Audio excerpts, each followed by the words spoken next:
करारविन्देन पदारविन्दं मुकारविन्दे विनिवेशयन्तं वटस्य पत्रस्य पूतेशयानम्। ॐ श्री परमात्मने नमः।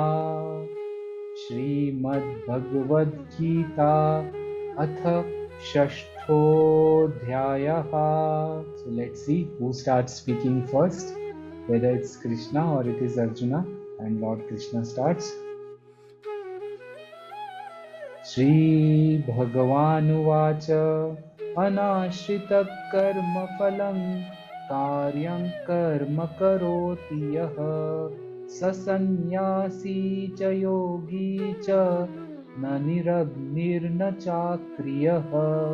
This will break all your concepts of what you say is sannyas ashram. You say this is, this is grihast ashram, this is sannyas ashram, this is vanprasth ashram. Lord Krishna will break all concepts in this first few shlokas which he is going to say. He says anashrita karma phalam karyam karma karoti naha. Anyone, those people who perform their all their actions, they perform all their actions without the karma phal, without the fruit of actions. Karyam karma karoti yah means you perform your actions, you do your actions. First criteria here is perform your actions. It doesn't matter whether you are a sannyasi, you are a yogi, or you are a grahast person. You have to perform your actions. Karyam karma karoti yah anashrita karma phalam. Anashrita karma phalam, by not relying on the fruit of your action, just perform your action. Then what he says, then what is the definition of such a person? Sa sanyasi cha yogi cha. This person is a sannyasi and a yogi. He has, completely removed the distinction and created synthesis between both a sannyas and also yogi. Both of them are the same. Both of them are the same. Na niragnir na chakriyah. Now here, this he's saying that without the ritual of, he has, here it is meant that sannyasi does by, renouncing the sacred fire. He does not, the sannyasi doesn't have to perform any action, any rituals in the fire. It is, he's out of it. He's out of it completely.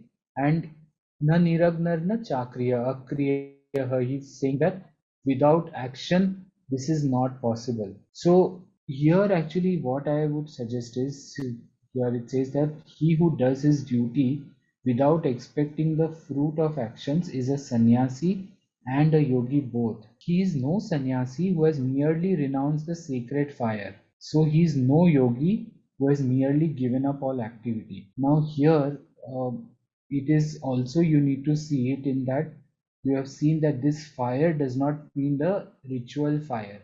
It also means in, they say that you need to have the fire of inspiration, the fire of motivation in your belly. You need to have the fire, you need to have that fire in your belly. That fire he is talking about. That fire of, towards action, towards doing something good for this society. Now many people, when they read this shloka, they say that if I'm not going to get karma phal, if I'm not going to get, then what is the point? Let me just lie like this only. He has completely denounced this, and he says that all those people who are just sitting without any action, na niragnir na chakriyah, na chakriyah na niragni, the agni, the fire in the belly. If you don't have the fire in the belly, you cannot be a sannyasi, you cannot be a yogi if you are not putting an action. So that intensity of fire has to be there. That intensity of uplifting not just 4 people in your house, but uplifting the whole society. Slowly and slowly that fire will catch on, and it will become a forest fire of upliftment for a whole society. He's saying this. Anashritat karma phalam karyam karma karoti yah sa sannyasi cha yogi cha na niragnir na chakriya. And here he has completely broken the distinction between sannyasi and yogi. Anybody who is sitting at home doing, has got married, not married, rich, poor, in any category, wherever you are staying, you can become a sannyasi, which means you are a yogi. And how? Anashrita karma phalam karyam karma karoti hai. Performing your actions by anashrita karma phalam, not expecting any the fall of that, not relying on that at all.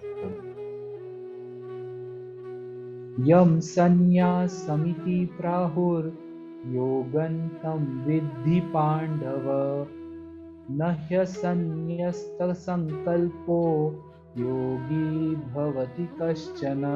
Here, very interestingly, he is clearly saying that yam, what you call prahur is what you say, what you call, and what vidhi is like what you know. So yam sanyas samiti prahur, what you call as sannyasi, yogam tam vidhi pandava. That itself is yoga. What you are calling as sannyasi, that itself is yoga. And Pandava, here Arjun, that itself is yoga. For na hya sanyasta sankalpo. Sanyasta sankalpo. This means that if you asanyasta sankalpo, if you have not renounced the wishes, the desires, the sankalpas, the intentions, the perceptions, then yogi bhavati kaschana.